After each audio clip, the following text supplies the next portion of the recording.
पिछले सीजन में हमने देखा कि एक भयानक प्लेन क्रैश के बाद कुछ लोग एक अनजान और मिस्टीरियस आइलैंड पर फंस जाते हैं। फिर देखते ही देखते कई दिन बीत जाते हैं, लेकिन उनको बचाने के लिए कोई भी रेस्क्यू टीम नहीं आती। धीरे धीरे सभी सर्वाइवर्स इस आइलैंड की जिंदगी के साथ खुद को ढालना शुरू कर देते हैं, लेकिन उनकी सबसे बड़ी चुनौती सिर्फ खाने और पीने का इंतजाम करना नहीं थी, बल्कि असली खौफ तो इस जंगल के अंदर छिपे उस राज का था जिसको आज तक कोई भी समझ नहीं पाया। अब एक एक करके कई लोग अचानक से गायब होने लगते हैं और हर रात जंगल से आने वाली अजीब और डरावनी आवाजें सबके होश भी उड़ा देती है। फिर एक दिन उन्हें एक पुराना रेडियो सिग्नल मिलता है जिससे पता चलता है कि इस आइलैंड पर क्रैश होने वाले वो पहले लोग नहीं हैं, बल्कि कई साल पहले एक और प्लेन भी यहाँ पर क्रैश हो चुका है। अब उसी हादसे की इकलौती बची हुई औरत उन्हें एक खौफनाक वार्निंग देती है कि बहुत जल्द द अदर्स यहाँ पर आने वाले हैं। अगर अपनी जान बचानी है तो जितनी जल्दी हो सके छुप जाओ। तभी इसी दौरान सर्वाइवर्स को जंगल के बीच जमीन में दबा हुआ एक मिस्टीरियस हैच मिलता है और फिर वो सब लोग उसको खोलने का फैसला करते हैं, क्योंकि अगर द अदर्स यहाँ पर सच में आ गए तो वो इसी हैच के अंदर छुपकर अपनी जान बचाएंगे। फिर काफी मुश्किलों और मेहनत के बाद वो लोग हैच का दरवाजा तोड़ देते हैं, लेकिन दरवाजा खुलते ही सबके सामने जो नजारा था उसको देखकर सबके होश उड़ जाते हैं और यहीं पर सीजन 1 खत्म हो जाता है। तो चलिए अब शुरू करते हैं सेकंड सीजन की कहानी।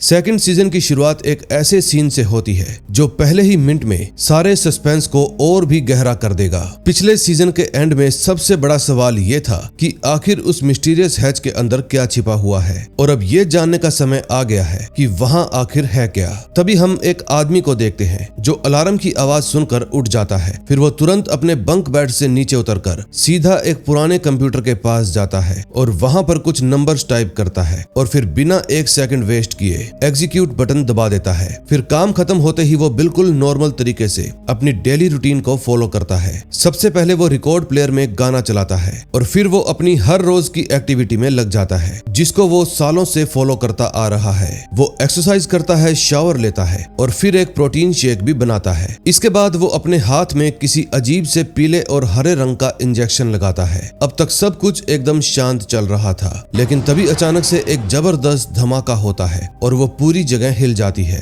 धमाके की आवाज सुनते ही उस आदमी का एक्सप्रेशन एकदम बदल जाता है। फिर वो घबराकर तुरंत एक गन लॉकर खोलता है और उसमें से एक पिस्तौल और राइफल निकाल लेता है और सीधा एक पुराने टाइप के पेरिस्कोप के पास पहुंच जाता है, जिससे वो बाहर देखने की कोशिश करता है कि आखिर हुआ क्या। लेकिन तभी उसे पता चलता है कि हैच के बाहर एक बहुत गहरे शाफ्ट के ऊपर जैक और जॉन खड़े हैं और ये वही धमाका था जिसकी वजह से हैच खुला था। अब जैक और जॉन को अंदाजा हो चुका था कि ये हैच काफी गहरा है, लेकिन नीचे वाली लैडर टूट चुकी थी, इसलिए जैक नीचे जाने से इनकार कर देता है, क्योंकि उसके हिसाब से इस तरह बिना सोचे समझे इतनी गहराई में कूदना पागलपन होगा। और वैसे भी उन्होंने हैच को इसलिए ब्लास्ट किया था ताकि जरूरत पड़ने पर सब लोग उसके अंदर छिप सके। लेकिन जॉन के दिमाग में तो कुछ और ही चल रहा था। वो हैच के अंदर जाने के लिए बेचैन था, लेकिन फिलहाल उसके पास जैक की बात मानने के अलावा कोई दूसरा रास्ता नहीं था। फिर वो दोनों ही कैंप की तरफ वापस चल पड़ते हैं ताकि बाकी सबको हैच के बारे में बता सके।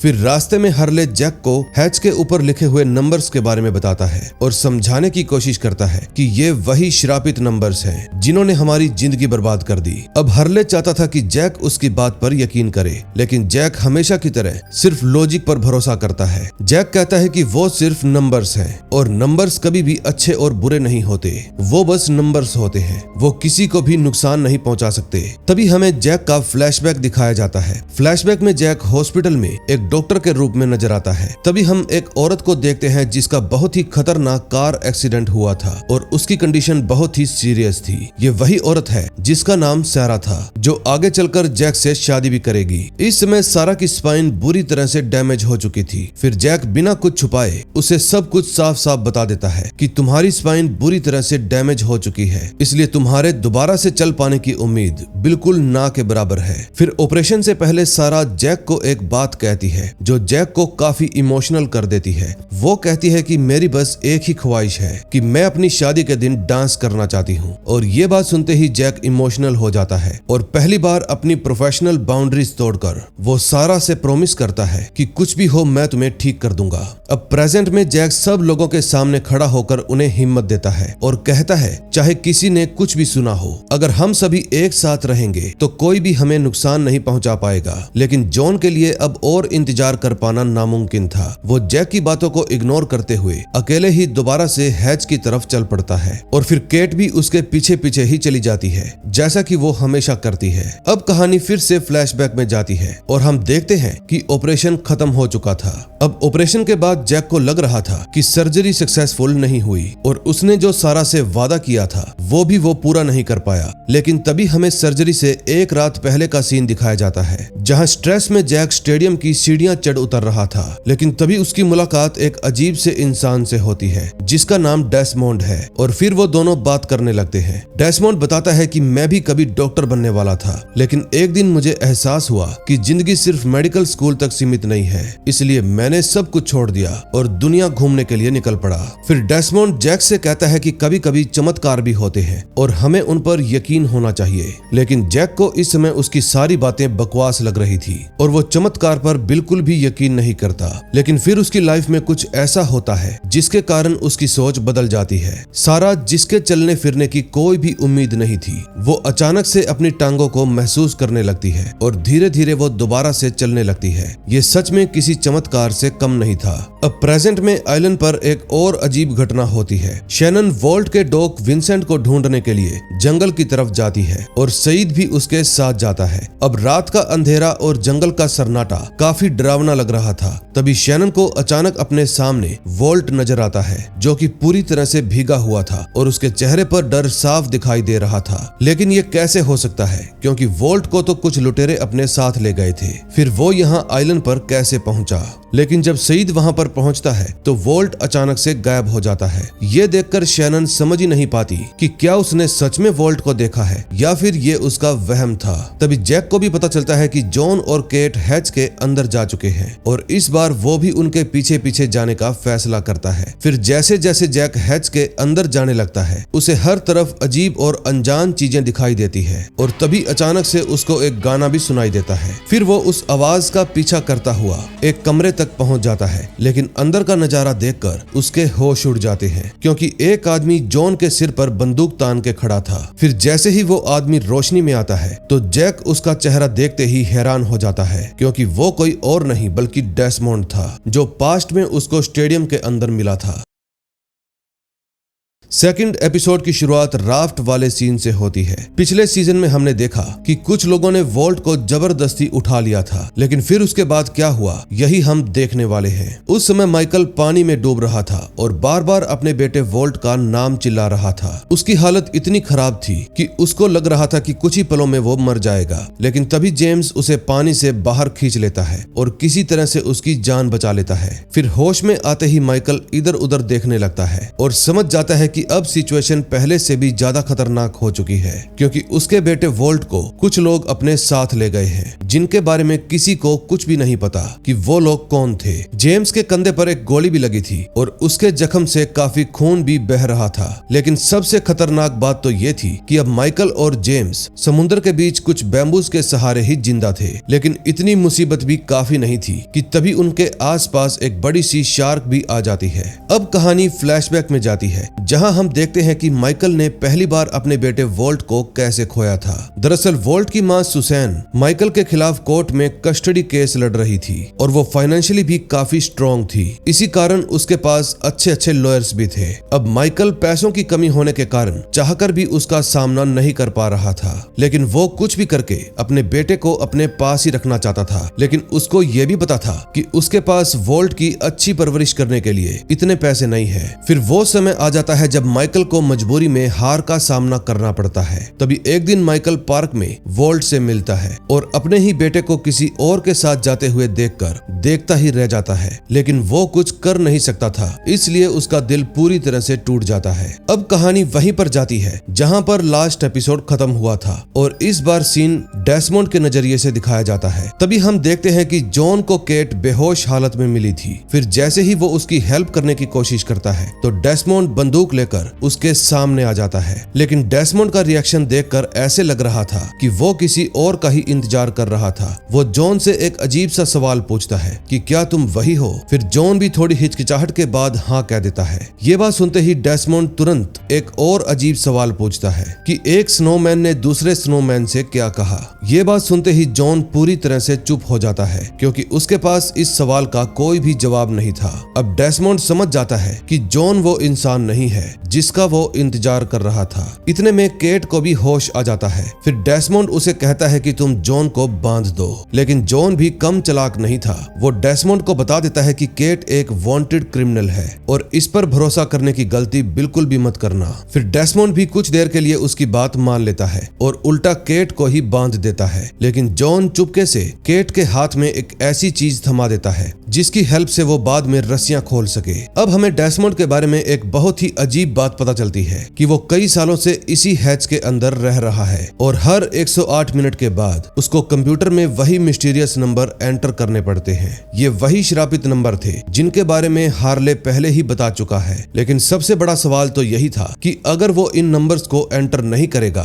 तो क्या होगा। दूसरी तरफ समुद्र में माइकल और जेम्स की हालत और भी खराब होती जा रही थी। फिर माइकल गुस्से में जेम्स को वोल्ट के किडनैप होने का जिम्मेदार ठहराता है और फिर देखते ही देखते दोनों के बीच की नफरत और गुस्सा और भी बढ़ जाता है। तभी वो शार्क एक बार फिर से वहां घूमने लगती है और इस बार उसके फिन पर एक अजीब सा सिंबल भी बना हुआ था। तभी जेम्स तैर कर राफ्ट के दूसरे हिस्से पर जाने लगता है ताकि दोनों का वजन एक ही जगह पर ना आए। फिर माइकल भी मौका मिलते ही शार्क पर गोली चला देता है और डर के मारे शार्क वहां से भाग जाती है। फिर वो दोनों अपनी सेफ्टी के लिए खुद को एक रस्सी से बांध लेते हैं ताकि तेज लहरों की वजह से बिछड़ ना जाए। फिर सुबह होते ही जब दोनों की आंख खुलती है तो उन्हें पता चलता है कि समुद्र की लहरों ने उन्हें आइलैंड के किसी दूसरे हिस्से पर पहुंचा दिया। फिर वो दोनों किसी तरह से किनारे पर पहुंचते हैं, लेकिन जैसे ही वो जंगल की तरफ देखते हैं सामने का नजारा देखकर दोनों हैरान हो जाते हैं क्योंकि जिन जंगल से भागता हुआ उनकी ही तरफ आ रहा था और उसके दोनों हाथ पीछे की तरफ बंधे हुए थे। फिर वो कोरियन में कुछ चिल्लाने लगता है, लेकिन माइकल और जेम्स उसकी बातें समझ ही नहीं पाते। फिर काफी कोशिश करने के बाद जिन सिर्फ एक ही इंग्लिश वर्ड बोलता है और वो था द अदर्स। लेकिन अब बहुत देर हो चुकी थी क्योंकि जंगल के किनारे पर 5 आदमी खड़े थे और उनके हाथों में बड़े बड़े डंडे भी थे और इस समय उनकी नजर माइकल, जेम्स और जिन पर ही टिकी हुई थी। अब नेक्स्ट एपिसोड में देखेंगे क्या होता है। थर्ड एपिसोड की शुरुआत वहीं से होती है जहां पर लास्ट एपिसोड खत्म हुआ था। माइकल, जेम्स और जिन को जंगल के किनारे पर खड़े कुछ अनजान लोग पकड़ लेते हैं और इससे पहले कि वो कुछ समझ पाते वो उन तीनों को एक गहरे गड्ढे में फेंक देते हैं। पहले तो माइकल को लगता है कि ये वही लोग हैं जिन्होंने उसके बेटे वोल्ट को किडनैप किया था, लेकिन धीरे धीरे उसको एहसास होता है कि मामला तो साला कुछ और ही है। फिर वो तीनों गड्ढे से बाहर निकलने का रास्ता खोजने लगते हैं, लेकिन गड्ढा इतना गहरा था कि बिना किसी की हेल्प से बाहर निकलना नामुमकिन था। फिर कुछ देर बाद एक और इंसान को उसी गड्ढे में फेंका जाता है और ये कोई और नहीं बल्कि एना लूसिया थी। अब माइकल और जेम्स को लगता है कि शायद ये उनकी कुछ हेल्प करेगी, लेकिन अगले ही पल एना लूसिया उनके खिलाफ हो जाती है और उन पर भरोसा करने के बजाय उन पर कंट्रोल करने की कोशिश करती है। माइकल को समझ में ही नहीं आता कि आखिर ये लोग दोस्त हैं या दुश्मन। दूसरी तरफ हैच के अंदर पिछले एपिसोड वाले वही सीन्स दोबारा दिखाए जाते हैं, लेकिन इस बार केट के नजरिए से। केट किसी तरह से उस पेंट्री से बाहर निकल जाती है जहां डेसमंड ने उसको बंद कर दिया था। फिर बाहर आते ही उसको हैच के आर्मरी में एक गन मिल जाती है और उस गन की हेल्प से वो डेसमंड को भी काबू कर लेती है। लेकिन इस दौरान गलती से कंप्यूटर डैमेज हो जाता है और जैसे ही कंप्यूटर खराब होता है डेसमंड के चेहरे के रंग उड़ जाते हैं और वो इतना घबरा जाता है कि जैसे कोई मौत देख ली हो। फिर जैक उससे पूछता है कि आखिर ये सब हो क्या रहा है। तभी डेसमंड उनको सारी सच्चाई बताता है कि एक बार मैं इस दुनिया का चक्कर लगाने के लिए अपनी बोट से निकला था, लेकिन मेरी बोट आइलैंड के पास रीफ से टकरा गई, जिसके बाद एक कैल्विन नाम का आदमी मुझे इस हैच के अंदर ले आया। फिर उसी ने मुझे बताया कि हर 108 मिनट के बाद कंप्यूटर में कुछ खास नंबर्स एंटर करना जरूरी है और अगर मैंने ऐसा नहीं किया तो ये दुनिया खत्म हो सकती है। लेकिन जैक को तो ये सारी बातें फिजूल लगती है। फिर डेसमंड उन्हें एक पुरानी वीडियो देखने के लिए कहता है जिसको देखने पर उनको अपने सारे सवालों के जवाब मिल जाएंगे।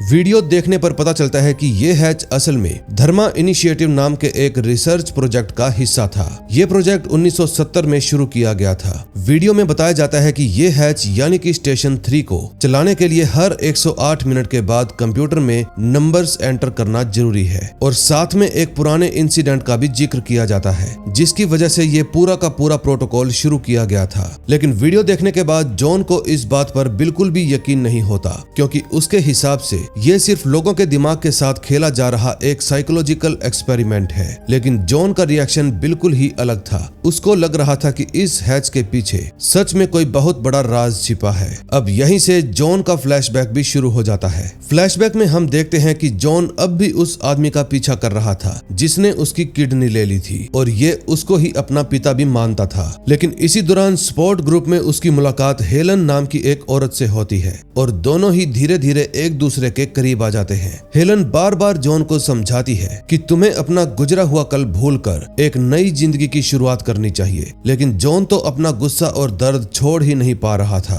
फिर हेलन जॉन के सामने एक शर्त रखती है और कहती है कि अगर तुम सच में मेरे साथ अपनी जिंदगी बिताना चाहते हो तो तुम्हें अपना पास्ट हमेशा के लिए छोड़ना होगा और मेरे साथ एक नई जिंदगी की शुरुआत करनी होगी। तभी प्रेजेंट में हम देखते हैं डेस्मोंड कंप्यूटर को ठीक करने की कोशिश कर रहा था, लेकिन जब उसे लगता है कि अब कंप्यूटर ठीक नहीं हो सकता तो वो सबको गुड लक कहकर हैच छोड़ देता है। फिर जैक तुरंत उसके पीछे भागता है और काफी दूर जाने के बाद डेस्मोंड भी अचानक से जैक को पहचान लेता है। उसको याद आ जाता है कि ये तो वही डॉक्टर है जिससे उसकी मुलाकात स्टेडियम में हुई थी। लेकिन इसके बाद भी डेस्मोंड अपनी बात पर अड़ा रहता है। वो अब भी बार बार यही बात बोल रहा था कि अगर बटन टाइम पर प्रेस नहीं किया गया तो दुनिया खत्म हो जाएगी और ये कहकर वो जंगल के अंदर गायब हो जाता है। अब हैच के अंदर सिर्फ एक ही प्रॉब्लम थी और वो थी कि कंप्यूटर खराब हो गया और नंबर्स एंटर करने का वक्त भी धीरे धीरे पास आ रहा था। फिर ऐसे में केट सईद को बुलाने के लिए जाती है। सईद कंप्यूटर को ध्यान से चेक करता है और टाइम खत्म होने से बस कुछ ही पल पहले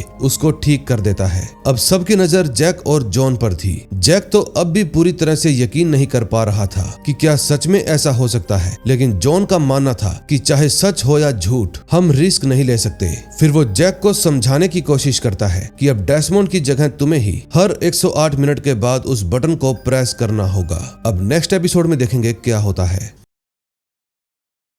फोर्थ एपिसोड की शुरुआत हार्ले से होती है। हैच के अंदर जितना भी खाना था उसका हिसाब रखने की जिम्मेदारी अब उसके ही कंधों पर आ गई थी और सबसे बड़ी प्रॉब्लम तो ये थी कि हार्ले को दुनिया में अगर किसी भी चीज से सबसे ज्यादा प्यार था तो वो था खाना। अब चारों तरफ स्नैक्स, चॉकलेट्स और बहुत सारा खाना देखकर उसका खुद पर से कंट्रोल हट रहा था। तभी इसी टेंशन में हार्ले को एक अजीब सा सपना आता है और सपने में वो पेट भर के खाना खा रहा था। तभी अचानक से जिन उसके सामने आता है और हैरानी की बात तो ये थी कि इस बार वो इंग्लिश में बात कर रहा था, लेकिन अगले ही पल हार्ले की नींद खुल जाती है। अब हार्ले को रियलिटी में एक बहुत बड़ी प्रॉब्लम का सामना करना था और उसको समझ में ही नहीं आ रहा था कि इतना सारा खाना वो सब लोगों के बीच में कैसे डिवाइड करेगा ताकि खाना ज्यादा से ज्यादा दिनों तक चल सके। अब वो किसी को भी पेंट्री से कुछ भी सामान लेने की परमिशन नहीं देता और इस काम में अपनी हेल्प के लिए वो रोज को भी बुला लेता है। फिर हार्ले रोज को बताता है कि मुझे असल में टेंशन खाने की नहीं है बल्कि लोगों की सोच बदलने की टेंशन है।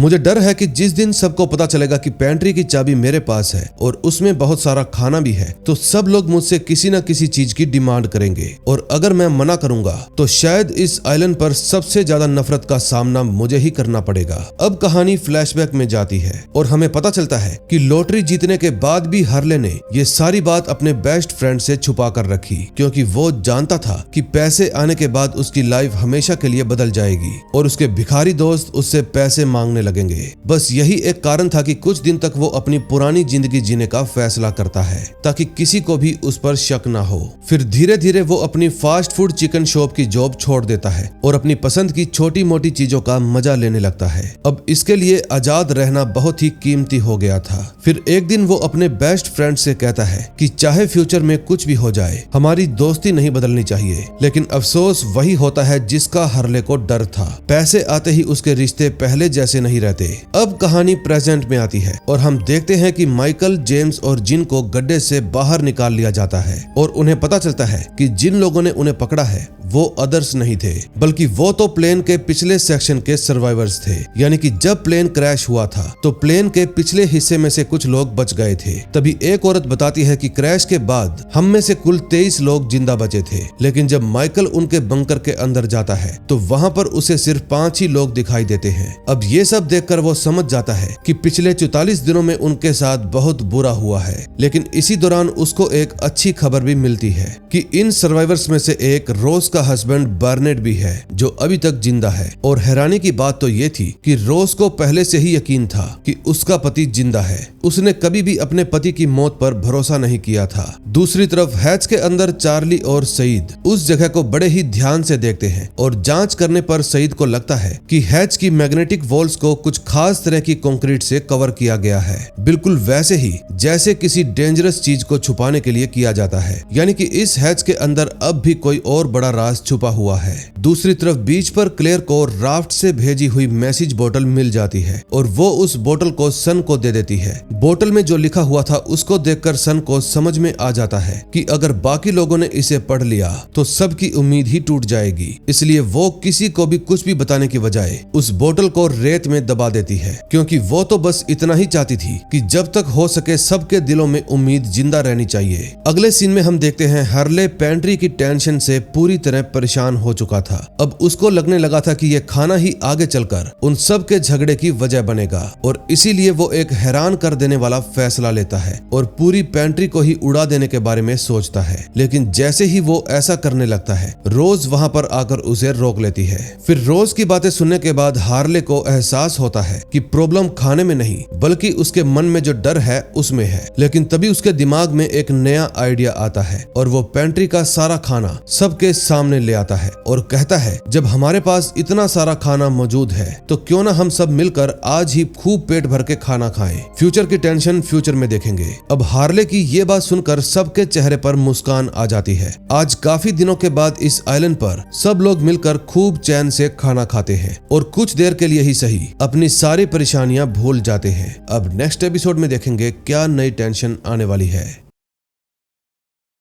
5th एपिसोड की शुरुआत सन से होती है जो अचानक से नोटिस करती है कि उसकी वेडिंग रिंग उसकी उंगली में से गायब है। अब पहले तो उसको लगता है कि शायद रिंग कैंप में ही कहीं गिर गई होगी, इसलिए सन बाकी सर्वाइवर्स के साथ मिलकर पूरे कैंप में उसको ढूंढना शुरू कर देती है। लेकिन काफी देर ढूंढने के बाद भी जब रिंग नहीं मिलती तो सन पूरी तरह से टूट जाती है। फिर वो रोते रोते अपने छोटे से गार्डन को खोदना शुरू कर देती है। पहले पहले तो लगता है कि वो सिर्फ अपनी वेडिंग रिंग के कारण ही परेशान है, लेकिन असल में बात सिर्फ रिंग की नहीं थी। दरअसल सन को लगने लगा था कि शायद उसने हमेशा के लिए जिन को खो दिया है। वो रिंग उसके और जिन के रिश्ते की निशानी थी, इसीलिए वो रिंग के खो जाने पर बहुत ज्यादा डर गई थी। लेकिन तभी जॉन उसके पास आता है और एक अजीब सी बात बताता है कि कभी कभी किसी चीज को ढूंढने के लिए उसे ढूंढना बंद करना पड़ता है। और यहीं से कहानी फ्लैशबैक में जाती है जहां हमें पता चलता है कि सन के पेरेंट्स उसकी शादी एक अमीर और अच्छे लड़के से करवाना चाहते थे और इस काम में उन्होंने एक मैच मेकर की भी हेल्प ली थी। और दूसरी तरफ जिन एक गरीब मछुआरे के बेटे की जिंदगी से बाहर निकलने के लिए दिन रात मेहनत कर रहा था और यहीं से पता चलता है कि दोनों की जिंदगी बिल्कुल अलग थी। लेकिन किस्मत बार बार उन्हें एक दूसरे के सामने लाती रही। कई बार तो उनकी मुलाकात होते होते रह जाती, लेकिन आखिरकार तकदीर उन दोनों को मिला ही देती है, क्योंकि जब किस्मत में हो चवन्नी तो क्या करेगा सन्नी। तभी प्रेजेंट में हम देखते हैं काफी देर ढूंढने के बाद सन को अपनी वेडिंग रिंग मिल ही जाती है, लेकिन रिंग वहां पर नहीं मिलती जहां वो उसे ढूंढ रही थी। दरअसल वो रिंग उसको मैसेज बोतल के पास रेत में दबी हुई मिलती है। फिर सन उस रिंग को अपनी उंगली में पहन लेती है और उसके अंदर की उम्मीद एक बार फिर से जाग जाती है। अब उसे यकीन हो जाता है कि जिस तरह उसकी रिंग उसे वापस मिल गई, बिल्कुल उसी तरह जिन भी उसको वापस मिल जाएगा। दूसरी तरफ आइलैंड के दूसरे हिस्से में जिन भी बस एक ही बात सोच रहा था कि मुझे किसी भी हालत में सन के पास वापस लौटना है।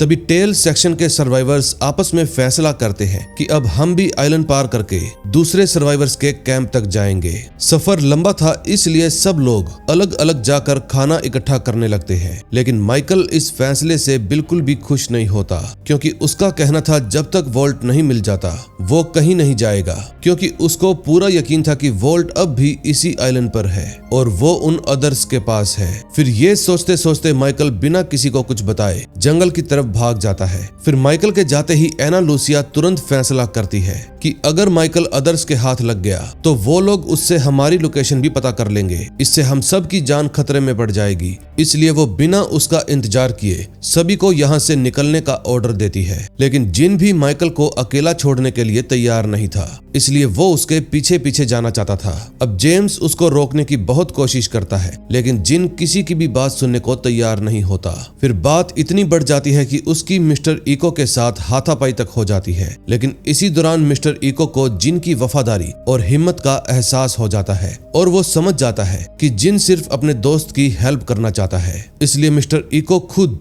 जिन के साथ माइकल को ढूंढने के लिए निकल पड़ता है। तभी हम देखते हैं एना लूसिया बाकी ग्रुप को साथ लेकर आगे बढ़ जाती है। इस समय जेम्स की हालत लगातार खराब होती जा रही थी। उसके कंधे में जो गोली लगी थी उसकी वजह से इन्फेक्शन भी बढ़ रहा था, इसलिए उसका चलना मुश्किल होता जा रहा था। तभी जंगल में माइकल को ढूंढते वक्त जिन और मिस्टर इको के बीच अच्छी दोस्ती होने लगती है। लेकिन तभी रास्ते में उनको टेल सेक्शन के एक सर्वाइवर की लाश मिलती है। फिर इको जिन को बताता है कि जरूर इसको अदर्स नहीं मारा होगा। अब जैसे ही अदर्स का नाम लिया जाता है तभी अचानक से जंगल में कुछ हलचल सुनाई देती है। फिर वो दोनों तुरंत झाड़ियों के पीछे छुप जाते हैं और फिर वो एक ऐसा मंजर देखते हैं जो उन्हें बिल्कुल चुप रहने पर मजबूर कर देता है। दरअसल अदर्स एक लाइन में बिना कुछ बोले जंगल से गुजरते हुए नजर आते हैं और सबसे आखिर में एक छोटा बच्चा चल रहा था और उसके हाथ में एक टेडी बियर भी था। ये देखकर जिन और मिस्टर इको के दिमाग में सिर्फ एक ही सवाल आता है कि क्या ये वोल्ट है या फिर ये सिर्फ उनका वहम है।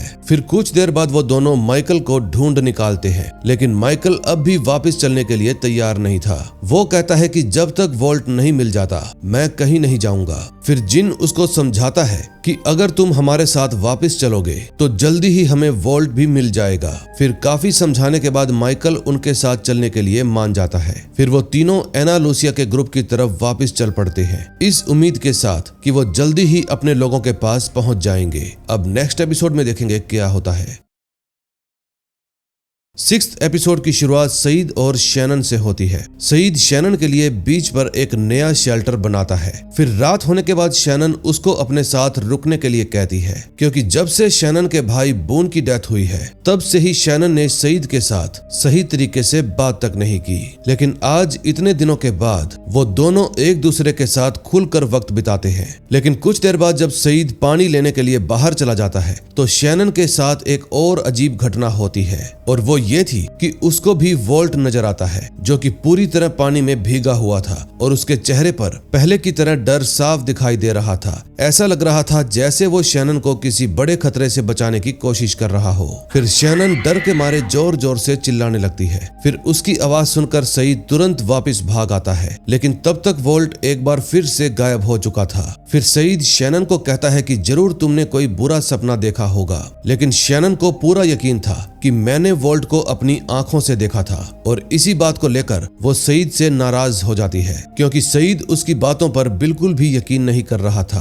अब कहानी फ्लैशबैक में जाती है। फ्लैशबैक में हमें शैनन की पूरी जिंदगी दिखाई जाती है, जो कि पहले ऐसी बिल्कुल भी नहीं थी। पहले वो खुश मिजाज लड़की हुआ करती थी जो छोटी बच्चियों को बैलेट डांस सिखाती थी। फिर एक दिन उसकी मेहनत रंग लाती है और उसे न्यूयॉर्क की एक मशहूर डांस कंपनी में इंटर्नशिप भी मिल जाती है। लेकिन अब उसकी लाइफ पूरी तरह से बदलने वाली थी। फिर एक दिन उसे पता चलता है कि उसके पिता की कार एक्सीडेंट में मौत हो गई और अब उसकी लाइफ में सिर्फ उसकी स्टेप मॉम ही बची है। लेकिन उसकी स्टेप मॉम उसकी बिल्कुल भी हेल्प नहीं करती और वो शैनन की फाइनेंशियल सपोर्ट भी बंद कर देती है। अब जितना हो सके बून उसकी हेल्प करने की कोशिश करता है, लेकिन हालात शैनन को धीरे धीरे एक ऐसे रास्ते पर ले जाते हैं जहां से उसकी पूरी जिंदगी ही बदल जाती है। अब प्रेजेंट में हम देखते हैं एना लूसिया और मिस्टर इको अपने ग्रुप को साथ लेकर कैंप की तरफ बढ़ रहे थे और उनकी कोशिश थी कि वो जल्द से जल्द वहां पर पहुंच जाए, क्योंकि जेम्स की हालत लगातार खराब होती जा रही थी और ऊपर से उनको अदर्स का खतरा भी डरा रहा था। तभी जंगल में चलते चलते अचानक से उनके ग्रुप का एक और मेंबर भी गायब हो जाता है, जिसके कारण उनके अंदर का डर और शक और भी बढ़ने लगता है। अब तेज बारिश के बीच भी वो सभी लोग जंगल में आगे बढ़ते रहते हैं, लेकिन उनको बिल्कुल भी अंदाजा नहीं था कि कुछ ही देर में उनके सामने एक बहुत बड़ी ट्रेजेडी होने वाली है। दूसरी तरफ शैनन विंसेंट की हेल्प से वोल्ट को ढूंढने में लगी थी, लेकिन तभी जंगल में सईद उसके पास आता है और उसको समझाने की कोशिश करता है, लेकिन शैनन उसको कहती है, मुझे पता है तुम मुझे पागल समझते हो और जब हम सब लोग इस आइलैंड से सेफली निकल जाएंगे तो तुम भी मुझे बाकियों की तरह छोड़कर चले जाओगे, क्योंकि मेरी लाइफ में आया हर इंसान एंड में मुझे छोड़कर चला जाता है। और ये बात सुनकर सईद उसका हाथ पकड़ लेता है और कहता है, मैं तुम्हें छोड़कर कभी भी नहीं जाऊंगा। और फिर वो कहता है कि मुझे तुम्हारी बातों पर पूरा यकीन है, क्योंकि मैं तुमसे दिल से प्यार करता हूँ। फिर वो दोनों एक दूसरे को गले से लगा लेते हैं, लेकिन तभी सईद की नजर अचानक से जंगल की तरफ जाती है और उसको भी वहां पर वोल्ट नजर आता है। अब सईद समझ जाता है कि शैनन झूठ नहीं बोल रही थी। वोल्ट को देखते ही शैनन उसके पीछे पीछे जंगल की तरफ दौड़ पड़ती है और सईद भी उसके पीछे पीछे जाने लगता है, लेकिन बस एक पल की देरी हो जाती है और अचानक से एक गोली चलने की आवाज आती है जो कि पूरे जंगल में गूंज उठती है। फिर जब सईद दौड़कर आगे जाता है तो देखता है शैनन के सीने में गोली लगी है और वो लड़खड़ाते हुए सईद की बाहों में गिर जाती है। अब सईद उसको बचाने की पूरी कोशिश करता है, लेकिन कुछ ही पलों में शैनन उसकी बाहों में दम तोड़ देती है। ये देखकर सईद पूरी तरह से टूट जाता है। फिर जब वो अपना सिर उठाकर सामने देखता है तो एना लूसिया बंदूक पकड़े उसके सामने खड़ी थी और उस बंदूक से अभी भी धुआं निकल रहा था, यानी कि उसी ने गलती से शैनन को गोली मार दी। और इसी के साथ इस रहस्यमयी आइलैंड पर एक और दर्दनाक कहानी का एंड हो जाता है। 7th एपिसोड की शुरुआत पास्ट से होती है। ये वो समय है जब ओशियानिक फ्लाइट 815 का टेल सेक्शन आसमान से सीधा समुद्र में गिरा था और अब की बार हम उन सर्वाइवर्स की कहानी देखेंगे जो प्लेन के पिछले हिस्से में बैठे हुए थे। प्लेन क्रैश होते ही हर तरफ अफड़ा तफड़ी मच जाती है और प्लेन के जलते हुए टुकड़े समुद्र और बीच पर बिखरे पड़े थे। कई लोग तो बुरी तरह जख्मी थे, जबकि कईयों की तो मौत हो गई थी। अब इसी दौरान हमें कुछ पहचाने हुए चेहरे नजर आते हैं, जिनमें बेर्नेड, लिबी और सिंडी, ये तीनों भी टेल सेक्शन में ही मौजूद थे। दूसरी तरफ मिस्टर इको समुद्र से एक छोटी लड़की एमा को बाहर निकालता है और उसका छोटा भाई डर के मारे बस ये सब कुछ देखता रहता है। तभी एना लूसिया तुरंत एमा को माउथ टू माउथ देकर उसकी जान बचा लेती है और एमा से वादा करती है कि जल्दी ही तुम अपनी माँ से मिलोगी, लेकिन उसे तो खुद भी नहीं पता था कि ये वादा कभी पूरा होगा भी या नहीं। तभी हमें टेल सेक्शन के सर्वाइवर्स के पिछले 48 घंटों की कहानी दिखाई जाती है, जबकि जैक और उसके बाकी सर्वाइवर्स का ग्रुप आइलैंड पर रिलेटिवली ठीक था। टेल सेक्शन के लोगों की जिंदगी शुरू से ही एक बुरा सपना बन चुकी थी।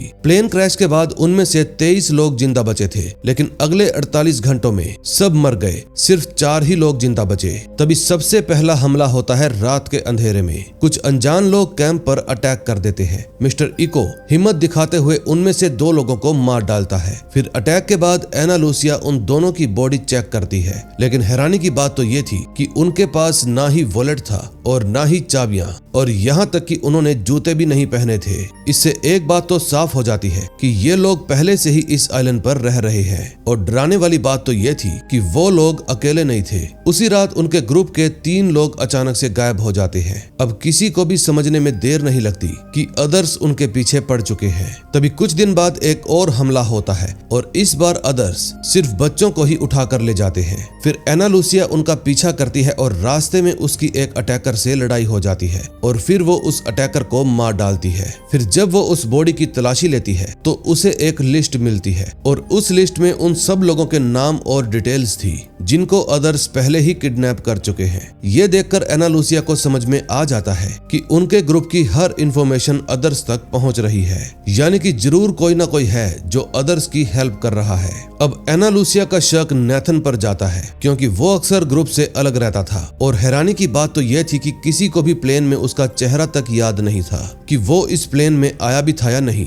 इसलिए एना लूसिया नेथन को पकड़कर एक गहरे गड्ढे में बंद कर देती है। दरअसल वो उससे सच उगलवाना चाहती थी, लेकिन तभी गुडविन चुपके से नेथन को बाहर निकाल लेता है। अब एक पल के लिए तो ऐसा लगता है जैसे गुडविन उसकी हेल्प कर रहा है, लेकिन अगले ही पल वो नेथन को मार डालता है और सब लोग समझ जाते हैं कि नेथन बेगुनाह था। तभी कुछ देर बाद ग्रुप को जंगल में एक और धर्मा बंकर मिलता है और उस बंकर के अंदर एक रेडियो भी था। फिर एना लूसिया और गुडविन रेडियो का सिग्नल चेक करने के लिए पहाड़ी पर चढ़ जाते हैं। इसी दौरान एना लूसिया धीरे धीरे करके सारी बातें एक दूसरे के साथ जोड़ना शुरू कर देती है और इसी दौरान उसको एक ऐसी बात याद आती है जो सब कुछ बदल देती है। दरअसल प्लेन क्रैश के दिन गुडविन के कपड़े गीले ही नहीं थे, यानी कि वो बाकियों की तरह समुद्र में गिरा ही नहीं था, क्योंकि अगर गिरा होता तो उसके कपड़े भी गीले होते। इसका साफ साफ मतलब यही निकलता है कि गुडविन कभी उस प्लेन के अंदर था ही नहीं, वो शुरू से ही अदर्स का हिस्सा था। फिर एना लूसिया तुरंत उससे इस बात का जवाब मांगती है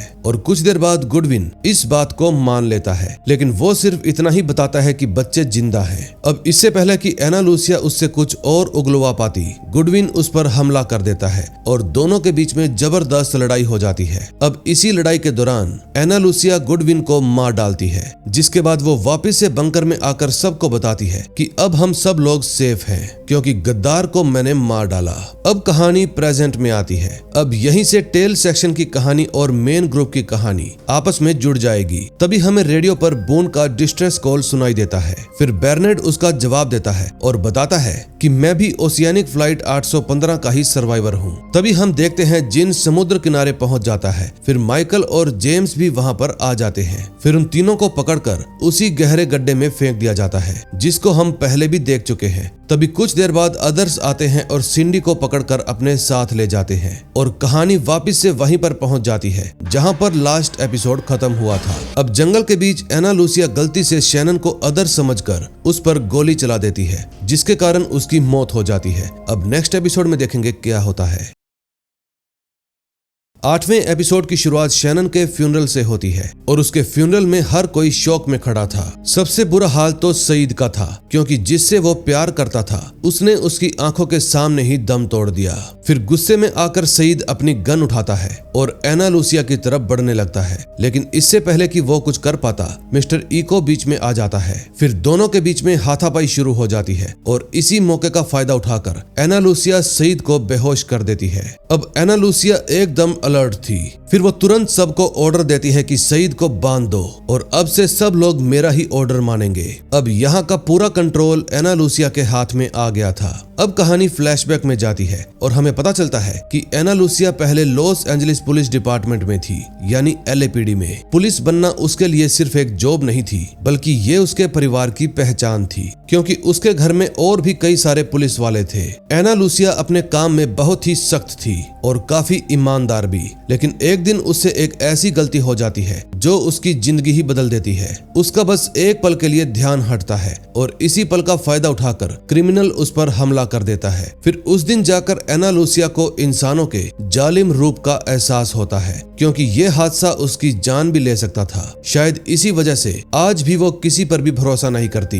तभी प्रेजेंट में सईद को भी होश आ जाता है और वो बार बार एना लूसिया से कहता है कि तुम मुझे खोल दो। दूसरी तरफ माइकल और जिन लगातार जेम्स की हालत को लेकर परेशान थे। जेम्स की तबीयत और भी ज्यादा खराब हो जाती है। अब उनका मानना था कि अगर वो जल्दी से इसको मेन ग्रुप तक नहीं लेकर गए तो शायद ये जिंदा नहीं बचेगा। तभी हम बेर्नेड को देखते हैं जो अपनी रोज से मिलने के लिए बहुत ही बेचैन था। अब वो किसी भी कीमत पर अपनी रोज से जल्दी मिलना चाहता था, लेकिन एना लूसिया तो किसी की भी बात सुनने के मूड में नहीं थी और उसका फैसला बिल्कुल साफ था कि अब वही डिसाइड करेगी कि आगे क्या होगा। लेकिन मिस्टर इको को ये सब बिल्कुल भी मंजूर नहीं होता। फिर वो बिना कुछ कहे बेहोश जेम्स को अपने कंधे पर उठाता है और कहता है कि मुझे ये करना ही होगा। फिर धीरे धीरे बाकी सब लोग भी उसके पीछे चल पड़ते हैं। अब एना लूसिया भी उसको रोकने की कोशिश नहीं करती। फिर जाने से पहले वो माइकल को एक काम देती है और कहती है अपने ग्रुप में जाओ और वहां से मेरे लिए खाना, कपड़े और बैग लेकर आओ। अगर तुम मेरे लिए ये सामान ले आए तो मैं सईद को आजाद कर दूंगी।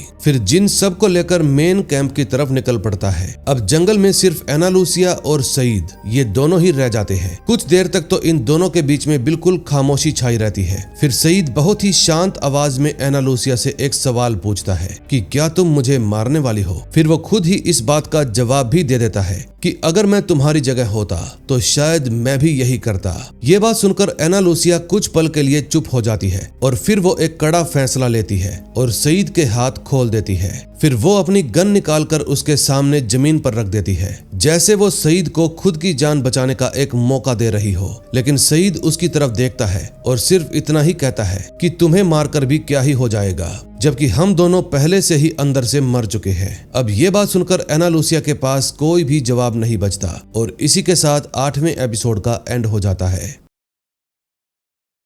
9th एपिसोड की शुरुआत मेन ग्रुप और टेल सेक्शन के सर्वाइवर्स के साथ होती है, जो कि अब मेन कैंप में पहुंच चुके थे। अब कुछ लोगों के लिए ये एक नई शुरुआत थी, जहां जिन और सन काफी दिनों बाद एक दूसरे से मिलते हैं। अब रोज और बैरनेट भी लंबे समय के बाद एक दूसरे से मिलकर एक दूसरे को गले से लगा लेते हैं। लेकिन ये खुशी का पल सबके लिए नहीं था, क्योंकि सईद अब भी शैनन की मौत के गम में ही डूबा था। फिर वो अपने हाथों से शैनन की कब्र बनाता है। दूसरी तरफ जेम्स की तबीयत भी बहुत ज्यादा खराब थी, क्योंकि गोली लगने के कारण इन्फेक्शन पूरे शरीर में फैलता जा रहा था। अब केट उसकी देखभाल में लग जाती है। अभी एक दिन केट जंगल में फल तोड़ने के लिए जाती है और जब वो पेड़ से नीचे उतर रही थी तो उसको अपने पीछे से किसी की आहट सुनाई देती है। फिर जब वो मुड़कर देखती है तो उसके सामने एक खूबसूरत काला घोड़ा खड़ा था। अब वो घोड़ा कुछ देर तक बस उसको घूरता रहता है। ऐसा लग रहा था कि ये अजीब आइलैंड अब कोई नया राज सामने लाने की तैयारी में था। अब कहानी फ्लैशबैक में जाती है और हम देखते हैं कि एक दिन केट अपने घर के बाहर बैठी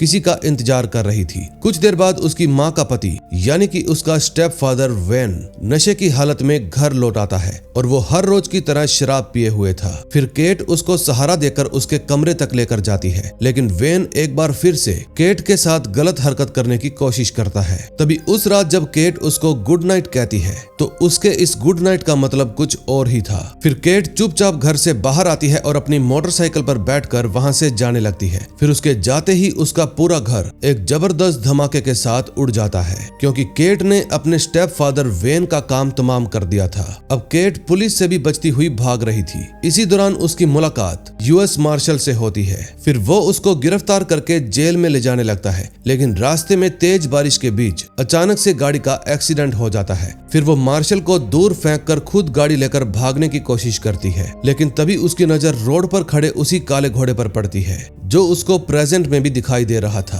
अब केट समझ नहीं पा रही थी कि ये उसका एक इत्तेफाक है या फिर उसके पास्ट का कोई साया जो कि अब भी उसका पीछा कर रहा है। दूसरी तरफ आइलैंड पर जेम्स बुखार की हालत में बेहोशी में पड़ा था और बेहोशी में वो बार बार केट का ही नाम पुकार रहा था। फिर जैक उसके पास बैठकर उसकी हालत चेक करता है और जेम्स बेहोशी में कहता है कि मैं केट से प्यार करता हूँ। ये बात सुनकर जैक काफी हैरान हो जाता है। इतने में केट भी वहाँ पर आ जाती है और जेम्स की देखभाल खुद करने लगती है। लेकिन कुछ देर बाद जेम्स को तेज बुखार की वजह से एक अजीब सा दौरा पड़ता है और उसकी हालत देखकर केट बुरी तरह से घबरा जाती है और हैच से बाहर भी आ जाती है। तभी जैक भी उसको ढूंढता हुआ उसके पास आ जाता है और फिर दोनों के बीच में एक इमोशनल कन्वर्सेशन होती है और इसी दौरान वो दोनों एक दूसरे के बहुत करीब आ जाते हैं। लेकिन केट तो इस समय किसी अलग ही उलझन में थी, इसलिए वो बिना कुछ कहे वहां से चली जाती है। अगले सीन में हम देखते हैं मिस्टर इको को जंगल में एक अजीब सी चीज मिलती है। फिर वो उसको जॉन के पास लेकर आता है। दरअसल ये एक छोटा सा पजल का हिस्सा था जो धर्मा इनिशिएटिव से जुड़ा हुआ लग रहा था।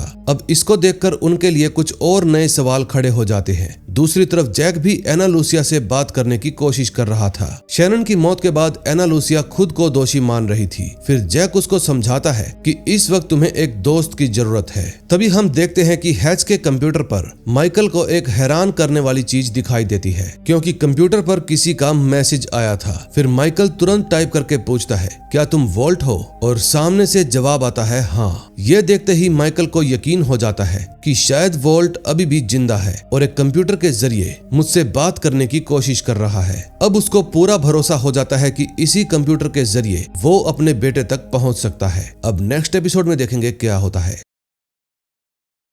10वें एपिसोड की शुरुआत मिस्टर इको से होती है। पिछले कुछ दिनों से चार्ली की वजह से कैंप का माहौल काफी खराब चल रहा था और क्लेयर का भी उस पर से भरोसा लगभग खत्म हो चुका था। तभी क्लेयर मिस्टर इको को बताती है कि चार्ली को जंगल में विर्जिन मैरी की एक मूर्ति मिली थी। ये बात सुनते ही इको के चेहरे का एक्सप्रेशन बिल्कुल चेंज हो जाता है, जैसे उसने कोई बहुत बड़ी बात सुन ली हो। फिर वो बिना कोई बात किए तुरंत चार्ली के पास जाता है और कहता है, मुझे अभी वो जगह देखनी है जहाँ पर तुम्हें वो मूर्ति मिली थी। पहले तो चार्ली थोड़ा हैरान होता है, लेकिन फिर वो इको के साथ जंगल की तरफ निकल पड़ता है। रास्ते में इको चार्ली से वो मूर्ति मांगने लगता है। फिर जैसे ही वो मूर्ति को देखता है, बिना कुछ सोचे उसे जमीन पर पटक कर तोड़ देता है। अब जैसे ही मूर्ति टूटती है, अंदर से हीरोइन के पैकेट बाहर निकलते हैं। ये देखकर चार्ली एक पल के लिए बिल्कुल शांत हो जाता है, और जब क्लेयर को इस बात का पता चलता है तो वो और भी उदास हो जाती है। दरअसल ये मूर्ति उसी प्लेन में मिली थी जिस प्लेन की वजह से बून की मौत हुई।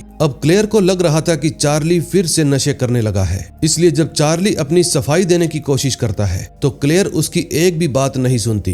अब कहानी फ्लैशबैक में जाती है और जगह थी नाइजीरिया। जब इको छोटा था तो उसके गांव पर मिलिट्री ने हमला कर दिया था, और उस दिन के बाद से उसकी पूरी लाइफ ही बदल गई। मजबूरी और हालातों ने उसे बचपन से ही क्राइम की दुनिया में धकेल दिया था। अब जैसे जैसे समय बीतता गया, वो एक ताकतवर ड्रग डीलर बन गया और ऐसी ही मूर्तियों के अंदर ड्रग छुपाकर स्मगलिंग करने लगा। और इसी से हमें समझ में आता है कि इको उन वर्जिन मैरी की मूर्तियों के बारे में इतना सब कुछ कैसे जानता है, जबकि उसका छोटा भाई येमी उससे बिल्कुल अलग रास्ता चुनता है और वो बड़ा होकर एक प्रीस्ट बनना चाहता है। येमी हमेशा से ही चाहता था कि उसका भाई अपनी पुरानी जिंदगी छोड़कर एक अच्छा इंसान बने। वो बार बार इको को समझाता है, लेकिन इको का दिल इतना सख्त हो चुका था कि अब उस पर कोई भी इमोशनल बातों का असर ही नहीं होता। अब इको एक नया प्लान बनाता है, जिसके मुताबिक वो चर्च से 300 वर्जिन मैरी की मूर्तियां खरीदेगा। प्लान ये था कि उन सभी मूर्तियों के अंदर हीरोइन छुपाई जाएगी। फिर चर्च के रिलीफ प्लेन की हेल्प से उन मूर्तियों को आसानी से देश से बाहर भेज दिया जाएगा, ताकि किसी को भी उन पर शक ना हो। अब अपने प्लान को कामयाब बनाने के लिए इको खुद भी प्रीस्ट का भेष बदलने वाला था, लेकिन येमी तो ये सारी बातें सुनकर इनकार कर देता है, क्योंकि उसके लिए चर्च और उसका धर्म पैसों से ज्यादा जरूरी था। लेकिन इको भी हार मानने वालों में से नहीं था। वो येमी को समझाता है कि इस डील से मिलने वाले पैसों से गांव के बच्चों के लिए पोलियो वैक्सीन खरीदी जा सकती है और कई लोगों की बीमारियों से जान भी बचाई जा सकती है। लेकिन येमी फिर भी नहीं मानता। फिर इको उसको धमकी देता है कि अगर तुमने हेल्प नहीं की तो मैं पूरी चर्च में आग लगा दूंगा। अब अपने चर्च और गांव को बचाने के लिए येमी मजबूर हो जाता है और इको की हेल्प करने के लिए तैयार हो जाता है। लेकिन किस्मत को कुछ और ही मंजूर था। जब प्लेन उड़ान भरने लगता है तो येमी आखिरी बार इको को रोकने की कोशिश करता है, क्योंकि वो चाहता था कि उसका भाई इस गुनाह से वापस लौट आए। लेकिन उसी वक्त फायरिंग शुरू हो जाती है, जिसमें येमी को भी एक गोली लग जाती है। अब उसकी हालत इतनी खराब हो जाती है कि लोग उसको तुरंत प्लेन के अंदर ही चढ़ा देते हैं, लेकिन इको पीछे ही रह जाता है। तभी कुछ देर बाद मिलिट्री पुलिस वहां पर पहुंच जाती है और उन्हें भी पता चल जाता है कि इको कौन है, इसलिए उसका बचना अब नामुमकिन था। लेकिन इसी दौरान इको एक बहुत बड़ा फैसला लेता है और अपने भाई येमी की पहचान अपना लेता है। अब उस दिन से ही वो दुनिया के सामने एक प्रीस्ट बनकर जीने लगता है। अब कहानी प्रेजेंट में आती है और हम देखते हैं कि इको और चार्ली जंगल में उस प्लेन को ढूंढते हुए आगे बढ़ रहे थे, लेकिन रास्ता इतना भी आसान नहीं था। तभी अचानक जंगल में वही अजीब सी आवाज गूंजने लगती है और अगले ही पल एक काला धुआं उनके सामने आ जाता है। ये वही मिस्टीरियस मॉन्स्टर था जिसने पहले भी कई बार सर्वाइवर्स को डराया था। फिर चार्ली डर के मारे तुरंत एक पेड़ पर चढ़ जाता है, लेकिन इको अपनी जगह से बिल्कुल भी नहीं हिलता।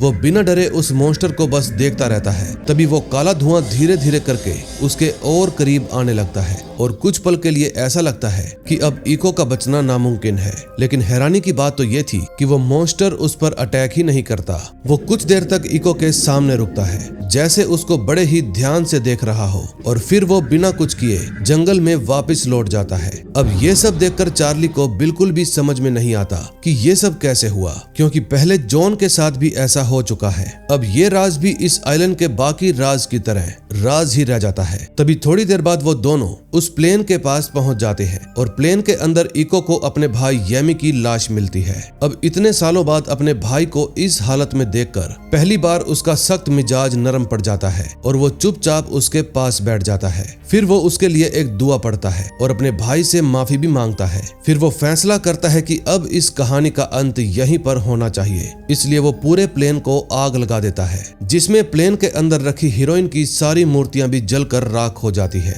लेकिन एक वर्जिन मैरी की मूर्ति वो जानबूझकर बचा लेता है फिर कैंप लौटने के बाद वो वही मूर्ति चार्ली को दे देता है और कहता है कि ये मैं उस मूर्ति की जगह लाया हूँ जो मैंने तोड़ दी थी। दूसरी तरफ माइकल का ध्यान अब भी सिर्फ एक ही चीज पर अटका था और वो था उसका बेटा वोल्ट। वो चुपके चुपके हैच के कंप्यूटर पर उससे बात करता रहता है क्योंकि उसको पूरा यकीन था कि उसका बेटा अब भी जिंदा है और वही उससे मैसेज के जरिए बात कर रहा है। फिर वो इस बारे में बिना किसी को बताए जॉन से बंदूक चलाने की ट्रेनिंग भी लेता है क्योंकि उसके दिमाग में सिर्फ एक ही प्लान चल रहा था कि कुछ भी करके वो अदर्स तक पहुंच जाएगा और अपने बेटे को वापस लेकर आएगा। दूसरी तरफ कैंप में चार्ली एक बार फिर से क्लेयर से बात करने की कोशिश करता है और समझाता है कि मैंने ड्रग्स लेना बहुत पहले ही छोड़ दिया था और मैं एरोन से सिर्फ इसलिए मिलना चाहता था क्योंकि मैं उसको अपने बेटे की तरह प्यार करता हूँ। लेकिन क्लेयर का भरोसा तो उस पर पूरी तरह से टूट चुका था, इसलिए वो चार्ली की एक भी बात सुनने को तैयार नहीं होती। फिर रात को चार्ली अकेला ही जंगल में जाता है जहाँ पहले से ही कई सारी वर्जिन मैरी की मूर्तियां रखी हुई थी। फिर वो चुपचाप अपनी मूर्ति भी उनके बीच में ही छुपा देता है। अब नेक्स्ट एपिसोड में देखेंगे क्या होता है। 11वें एपिसोड में हम देखते हैं हैच में मौजूद माइकल के दिमाग में बस एक ही बात चल रही थी कि अपने बेटे वोल्ट को वापस कैसे लाऊं। अब वो किसी की भी बात सुनने को तैयार नहीं था और इसी वजह से वो अचानक जॉन पर भी हमला कर देता है और उसको जोर से मारकर बेहोश कर देता है। अब इससे पहले कि जैक कुछ कर पाता, माइकल उसको भी धक्का देकर जॉन के साथ हैच के एक छोटे से रूम के अंदर बंद कर देता है। फिर वो एक बंदूक उठाता है और बिना किसी को कुछ बताए अकेला ही जंगल की तरफ निकल पड़ता है। तभी कुछ देर बाद जैक और जॉन किसी तरह से उस रूम से बाहर निकल आते हैं। फिर बाहर आते ही जैक तुरंत सिचुएशन समझता है कि अगर माइकल को अकेला छोड़ दिया तो या तो अदर्स उसे मार डालेंगे या फिर वो कभी भी वापस नहीं लौट पाएगा।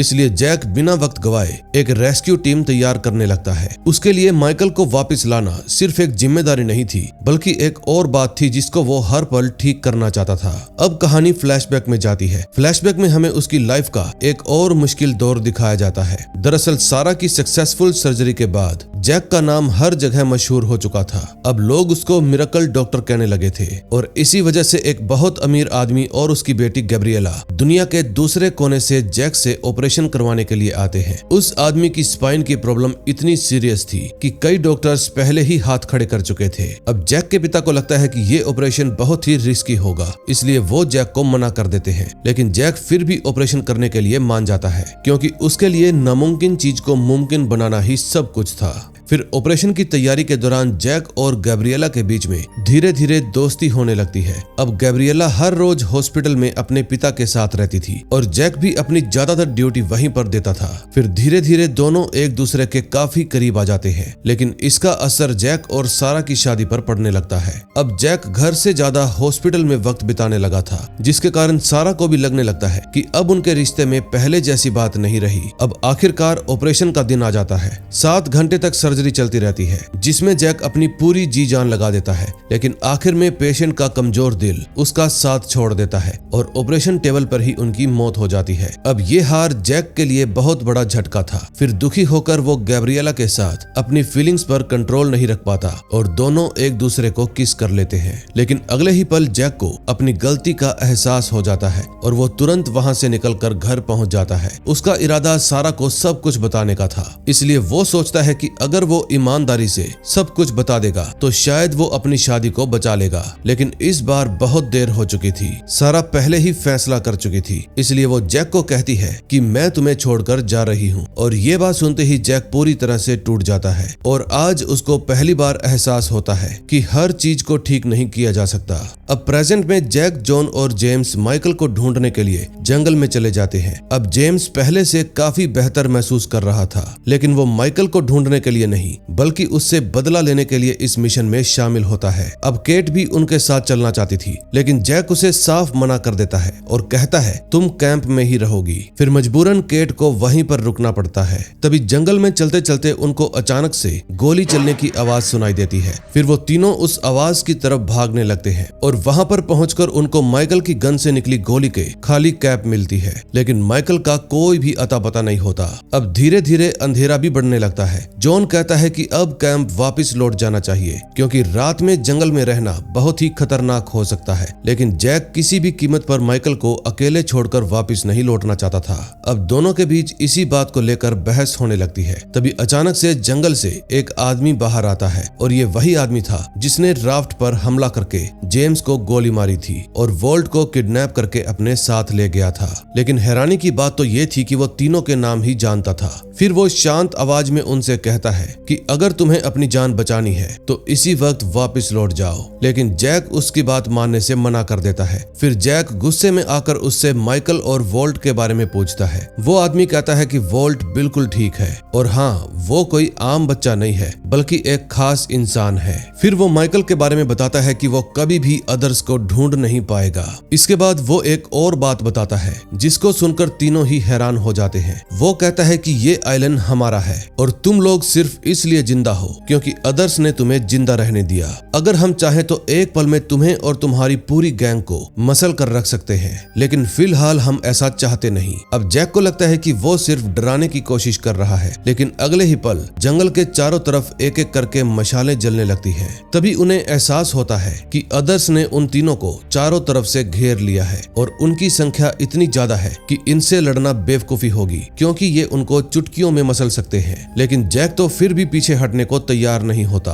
तभी जंगल में से एक और इंसान बाहर आता है और इस बार उसके साथ केट भी थी। उसने केट की कनपट्टी पे बंदूक लगाई हुई थी और ये देखते ही जैक हैरान हो जाता है। अब उसके पास कोई और रास्ता नहीं बचा था, इसलिए कुछ समय तक चारों तरफ खामोशी छाई रहती है। फिर कुछ देर बाद जैक अपना फैसला बदल देता है और अपने हथियार नीचे कर देता है। फिर जैसे ही जैक पीछे हटता है, अदर्स भी केट को छोड़ देते हैं और एक एक करके सारी मशालें बुझ जाती है और पूरा का पूरा ग्रुप जंगल के अंधेरे में गायब हो जाता है जैसे वो वहां कभी था ही नहीं। फिर कैंप में लौटते वक्त केट बार बार जैक से माफी मांगती है और कहती है, मेरा इरादा तुम्हें मुसीबत में डालने का नहीं था, मैं तो बस तुम्हारा पीछा कर रही थी। लेकिन जैक उसको कोई भी जवाब नहीं देता क्योंकि उसके दिमाग में कुछ और ही चल रहा था। फिर कैंप पहुंचते ही वो सीधा एना लूसिया के पास जाता है और उससे एक अजीब सा सवाल पूछता है कि अगर हमें अदर से लड़ना पड़े तो उनका मुकाबला करने के लिए एक आर्मी तैयार करने में हमें कितना वक्त लगेगा। और इसी के साथ 11वें एपिसोड का एंड हो जाता है।